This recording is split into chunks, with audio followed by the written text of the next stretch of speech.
사랑하는 행복한 교회 성도 여러분, 이 영상을 보시는 하나님 나라의 귀한 자녀 여러분, 오늘은 2026년 5월 16일 토요일입니다. 오늘 매일 성경 본문에서는 하나님은 고난을 통해 요셉의 형들이 과거 죄를 깨닫게 하십니다. 요셉은 형들에게 한 사람만 남겨두고 나머지를 돌려보내되 막내를 데려오라고 요구합니다. 형들은 이 일을 요셉에게 행한 죄의 대가로 여기며 서로 책망합니다. 요셉은 그들이 자책하는 것을 보고 물러가 옵니다. 그는 시므온을 결박하여 남기고 곡식자루에 돈을 다시 넣어 보냅니다.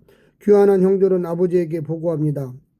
야곱은 베냐민 보내기를 거절합니다. 오늘 본문을 나누어 보겠습니다.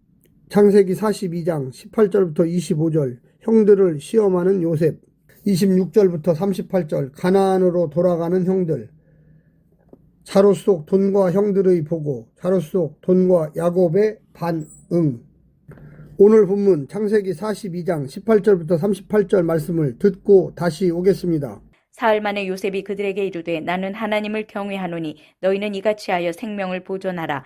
너희가 확실한 자들이면 너희 형제 중 한 사람만 그 옥에 갇히게 하고 너희는 곡식을 가지고 가서 너희 집안의 굶주림을 구하고 너희 막내 아우를 내게로 데리고 오라. 그러면 너희 말이 진실함이 되고 너희가 죽지 아니하리라 하니 그들이 그대로 하니라. 그들이 서로 말하되 우리가 아우의 일로 말미암아 범죄하였도다. 그가 우리에게 애걸할 때 그 마음의 괴로움을 보고도 듣지 아니하였으므로 이 괴로움이 우리에게 임하도다. 루벤이 그들에게 대답하여 이르되 내가 너희에게 그 아이에 대하여 죄를 짓지 말라고 하지 아니하였더냐.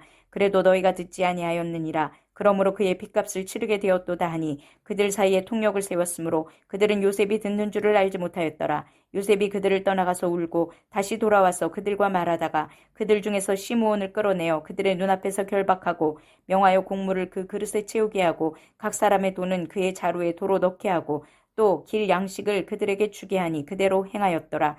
그들이 곡식을 나귀에 싣고 그곳을 떠났더니 한 사람이 여관에서 나귀에게 먹이를 주려고 자루를 풀고 본즉 그 돈이 자루 아귀에 있는지라. 그가 그 형제에게 말하되 내 돈을 도로 넣었도다. 보라, 자루 속에 있도다. 이에 그들이 혼이 나서 떨며 서로 돌아보며 말하되 하나님이 어찌하여 이런 일을 우리에게 행하셨는가 하고 그들이 가나안 땅에 돌아와 그들의 아버지 야곱에게 이르러 그들이 당한 일을 자세히 알리어 아뢰되 그 땅의 주인인 그 사람이 엄하게 우리에게 말씀하고 우리를 그 땅에 대한 정탐꾼으로 여기기로 우리가 그에게 이르되 우리는 확실한 자들이요 정탐꾼이 아니니이다. 우리는 한 아버지의 아들 12형제로서 하나는 없어지고 막내는 오늘 우리 아버지와 함께 가나안 땅에 있나이다 하였더니 그 땅의 주인인 그 사람이 우리에게 이르되 내가 이같이 하여 너희가 확실한 자들임을 알리니 너희 형제 중에 하나를 내게 두고 양식을 가지고 가서 너희 집안의 굶주림을 구하고 너희 막내 아우를 내게로 데려오라. 그러면 너희가 정탐꾼이 아니요 확실한 자들임을 내가 알고 너희 형제를 너희에게 돌리리니 너희가 이 나라에서 무역하리라 하더이다 하고 각기 자루를 쏟고 본즉 각 사람의 돈뭉치가 그 자루 속에 있는지라. 그들과 그들의 아버지가 돈뭉치를 보고 다 두려워하더니 그들의 아버지 야곱이 그들에게 이르되 너희가 나에게 내 자식들을 잃게 하였도다. 요셉이 없어졌고 시므온도 없어졌거늘 베냐민을 또 빼앗아 가고자 하니 이는 다 나를 해롭게 함이로다. 루벤이 그의 아버지에게 말하여 이르되 내가 그를 아버지께로 데리고 오지 아니하거든 내 두 아들을 죽이소서. 그를 내 손에 맡기소서.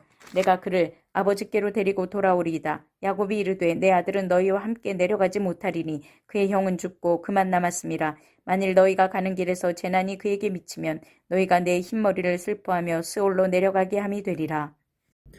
25절에 돈은 은을 가리키며 곡물을 사고 파는데 은이 통용되는 장면은 당시의 통상 관행을 나타냅니다. 고대 사회에서 주조 화폐가 널리 사용되기 이전에는 주전 6세기 이전으로 일반적으로 교환 가치가 있는 물품을 무게 단위로 달아 거래하는 방식을 사용했습니다. 교환 수단에는 곡물, 가축, 향료, 직물과 같은 물품이 이용되었습니다. 또한 귀금속은 상대적으로 안정된 가치와 저장 수단으로 선호되었습니다. 특히 은은 고대 근동 전역에서 사실상 교환의 기준 역할을 하였으며 일정한 무게 단위에 따라 계산되었습니다. 이집트는 금은 풍부했으나 자국 내 은 산출이 제한적이어서 은은 외부와의 교역에서 더욱 중요한 역할을 했습니다. 오늘 본문을 세 부분으로 나누어 자세히 설명드리겠습니다. 첫 번째, 잘못을 후회하는 형제들. 요셉이 형제 중 하나를 볼모로 삼고 막내 동생을 데려와야 첩자라는 누명을 벗을 수 있다고 하자 형제들은 즉시 지난 과거를 떠올립니다. 애원하던 요셉을 외면한 벌로 자신들에게 큰 고난이 닥쳤다고 생각합니다. 무죄한 동생을 판 핏값을 치르게 하시는 하나님의 조치로 받아들입니다. 그들은 갑작스런 시련 앞에서 그가 숨겨둔 묵은 잘못을 꺼내 직면하고 후회하는 것입니다. 20년도 더 지난 일이었으나 잊을 수 없는 일입니다. 잠시 수면 아래 가라앉아 있었던 것이었을 뿐 끈질기게 따라다니며 괴롭혀온 사건이었습니다. 죄는 화해와 용서에 이를 때까지 인간을 고사시키는 잔혹한 괴물입니다. 두 번째는 요셉의 지략과 눈물, 냉정. 사흘을 가둔 후 형제들을 꺼낸 요셉은 자신 또한 여호와 신앙의 소유자라고 밝히며 생명 보존의 길을 알려줍니다. 한 사람만 남고 곡식을 가지고 돌아가되 반드시 막내 동생을 데려오라고 명합니다. 나머지 형제들을 돌려보낸 것은 식량난으로 하루가 급한 상황을 고려해서입니다.